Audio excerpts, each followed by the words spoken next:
नमस्कार साथियों, आप सभी का मेरे YouTube channel criminal study with Parveen Rathi में आपका स्वागत है। साथियों, हमने अपनी पहली सीरीज CRPC से स्टार्ट की थी। इसी क्रम में आज हम दूसरा वीडियो लेके आए हैं CRPC के संदर्भ में। पहला वीडियो हमारा धारा 154 FIR, पुलिस जांच और गिरफ्तारी और रिमांड से संबंधित था। जिन भी लोगों ने हमारा पहला वीडियो नहीं देखा वो जरूर पहला वीडियो देखें।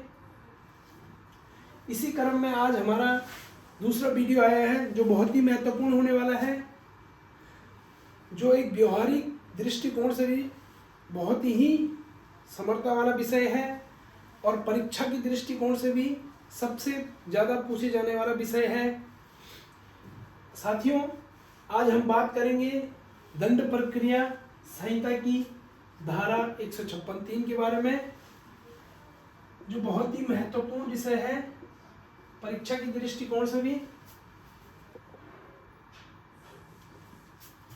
साथियों, जो हमारा CRPC की धारा 156(3) होगा वो हम दो पार्ट में करेंगे। आज हम पहला पार्ट पढ़ेंगे और साथियों दूसरा पार्ट बहुत ही महत्वपूर्ण होगा।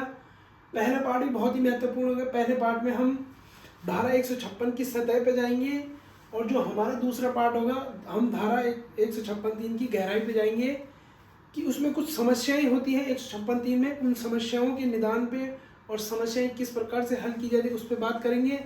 आज हम बात करेंगे 156(3) की हमें ज़रूरत क्यों पड़ती है। साथियों, कि सबसे पहले हम जान लेते हैं कि हम 156(3) में जाएंगे क्यों।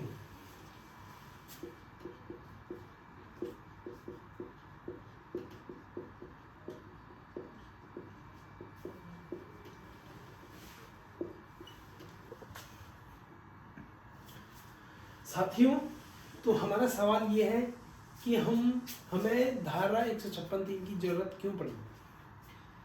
साथियों, बहुत से बार क्या होता है कि किसी भी व्यक्ति के साथ या हमारे साथ अनेक प्रकार की घटनाएं होती हैं, अपराध होते हैं और हम उस अपराध की सूचना थाने में देते हैं और थाने द्वारा या थाने के भार साधक अधिकारी द्वारा उस लिखित सूचना पे कोई कार्रवाई नहीं की जाती है या उस सूचना को लेखबद्ध नहीं किया जाता है, तो तब धारा 156(3) के प्रावधान लागू होते हैं। साथियों, तो हमारा पहला सवाल था कि धारा 156(3) के प्रावधान क्यों लागू होते हैं।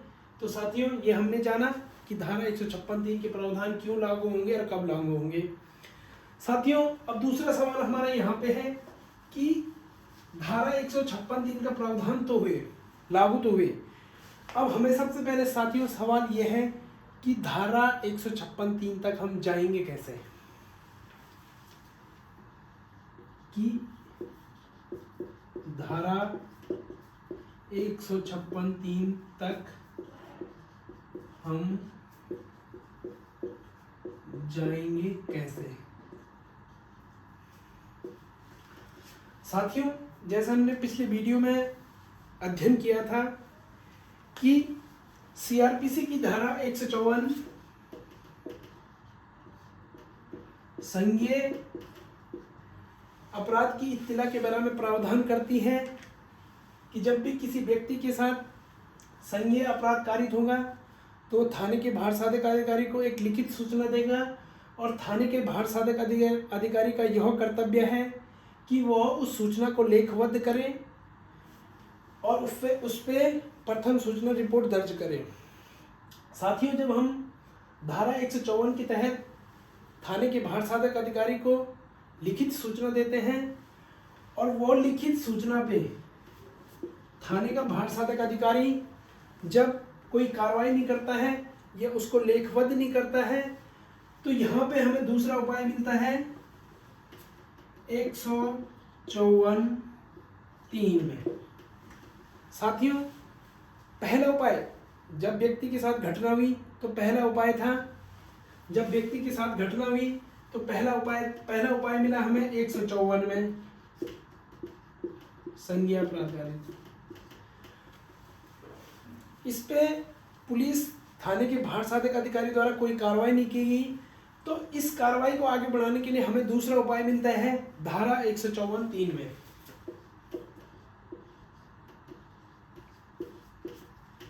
धारा 154(3) कहती है कि यदि आपकी सूचना को थाने के भार साधक अधिकारी द्वारा लेखबद्ध नहीं किया गया है, तो आप सूचना का सार एक उसमें लिखित करेंगे और उस जिले के, जिस जिले में घटना हुई उस जिले के पुलिस अधीक्षक यानी एसपी या एसएसपी को डाक के माध्यम से प्रेषित करेंगे। साथियों, धारा 154(3) प्रावधान करती है कि आपके साथ हुई घटना को आप घटना का सार आप लेखबद्ध करेंगे और डाक के माध्यम से आप उस जिले के पुलिस अधीक्षक को प्रेषित करेंगे। साथियों, ये ध्यान रखना कि डाक के माध्यम से प्रेषित कर रहे हैं।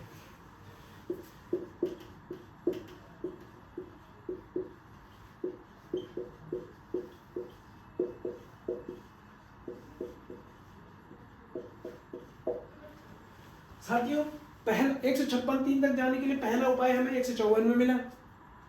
जब यहाँ कार्रवाई नहीं हुई तब हम 154(3) में गए। 157(3) में कार्रवाई नहीं हुई तो ये दोनों उपाय पुलिस पे ही यहीं पे समाप्त हो जाते हैं। 154 और 154(3) का उपाय पुलिस पे ही समाप्त हो जाते हैं। तब जाके जब यहाँ दोनों जगह कार्रवाई ना हो तब जब पहले हम थाने गए, थाने में भी कोई कार्रवाई नहीं, फिर हम उस जिले के एसएसपी के पास गए, पुलिस अधीक्षक को डाक के माध्यम से भेजा, उस पर भी कोई कार्रवाई नहीं, तब साथियों हम मिलता है धारा 156(3) का प्रावधान।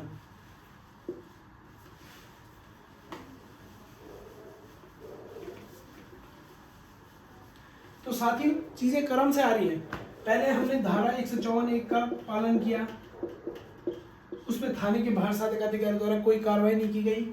फिर हमने 154(3) का पालन किया,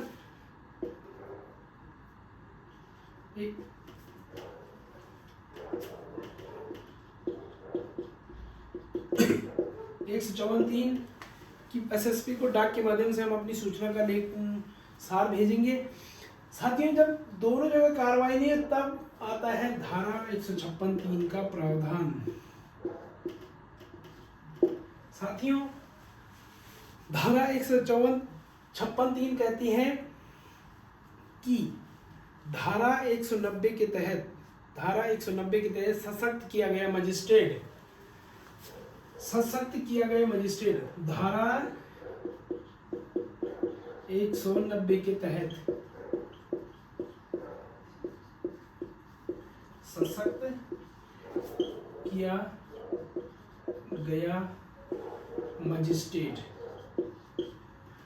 जिस धारा 190 के तहत जिस मजिस्ट्रेट को सशक्त किया गया है या जिस मजिस्ट्रेट के बाद उस थाने की संज्ञान लेने की शक्तियां हैं 190 के तहत, हम उस मजिस्ट्रेट के तहत 156(3) का आवेदन करेंगे।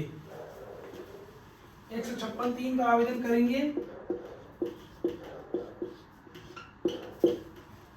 साथियों, तो हम 156(3) के यहाँ आवेदन करेंगे।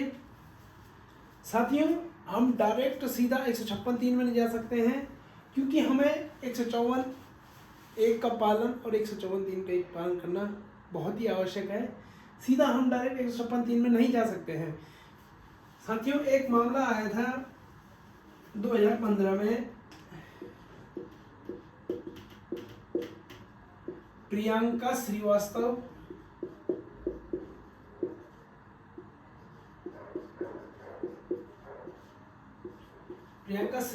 Versus state of UP.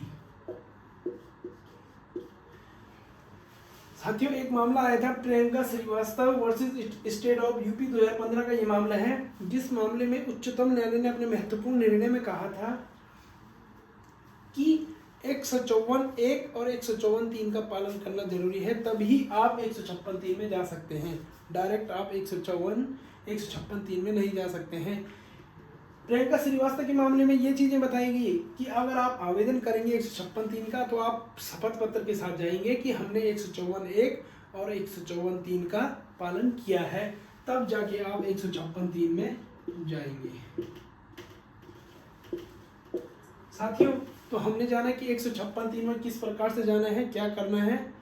साथियों अब बात आती है कि 156(3) का हमने कोर्ट में आवेदन किया। अब इस चीज़ को थोड़ा प्रैक्टिकली समझते हैं कि क्या होता है कि जब हम 156(3) का आवेदन करते हैं तो मजिस्ट्रेट उस थाने के, जिस थाने का जूरिडिक्शन है, क्षेत्राधिकार है, उस थाने से रिपोर्ट कॉल करेगा। रिपोर्ट कॉल करेगा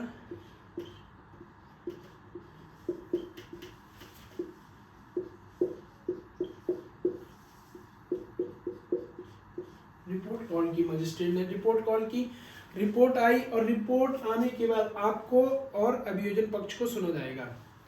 यानी रिपोर्ट देखी जाएगी कि क्या है, क्या मामला है, क्या नहीं है, जो भी होगा, जैसी भी स्थितियां होंगी वहाँ पे वो देखी जाएंगी। यदि मजिस्ट्रेट को लगता है कि आपके आवेदन से या आपके एप्लीकेशन से संज्ञेय अपराध कारित होना दर्शित नहीं हो रहा है, तो यहाँ पे वो आपकी एप्लीकेशन डिसमिस कर देगा।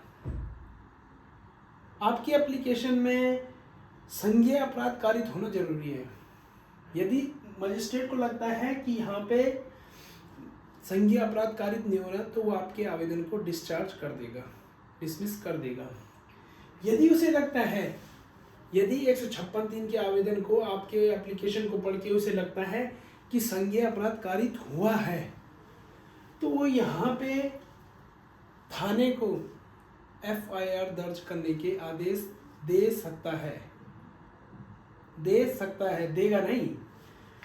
156(3) मजिस्ट्रेट को बाध्य नहीं करती है साथियों। 156(3) मजिस्ट्रेट को बाध्य नहीं कर सकती। वो यहाँ पे अगर यदि आप उसे लगता है कि संज्ञेय अपराध कारित हुआ है, उसे लगता है आपके आवेदन से कि संज्ञेय अपराध कारित हुआ है, तो वो थाने को FIR दर्ज करने के आदेश दे सकता है, देगा नहीं, बाध्यकारी नहीं है वो इसके लिए।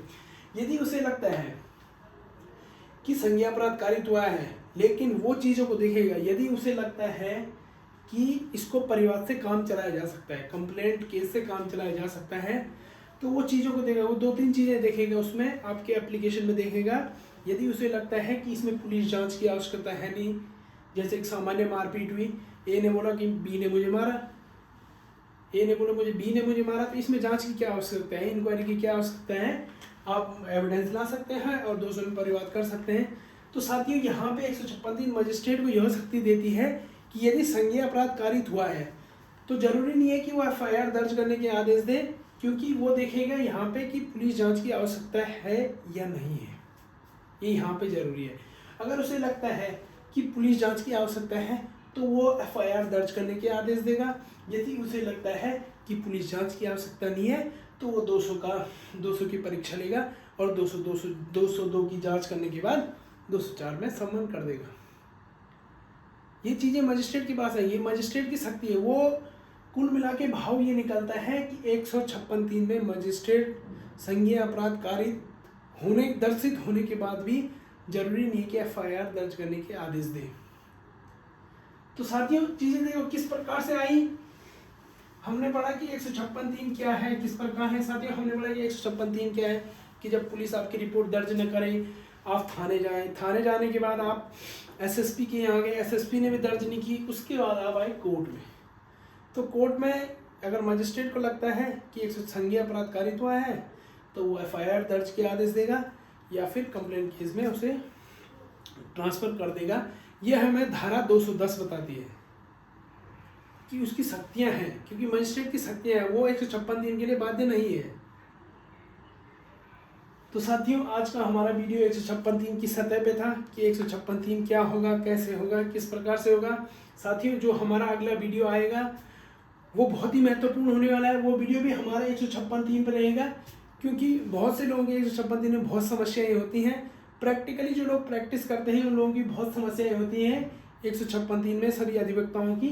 तो उन लोगों के लिए जो अगला वीडियो है वो बहुत ही महत्वपूर्ण होगा, क्योंकि अभी तो हमने 156(3) की सतह पढ़ी है, उसकी गहराई नहीं पढ़ी है। तो अगला वीडियो उसकी गहराई पे जाएंगे कि क्या समस्याएं आती हैं, क्या उच्चतम न्यायालय ने उसमें निर्णय दिए हैं, विभिन्न न्यायालय के निर्णयों की समीक्षा होगी। तो अगला वीडियो बहुत ही महत्वपूर्ण होने वाला है।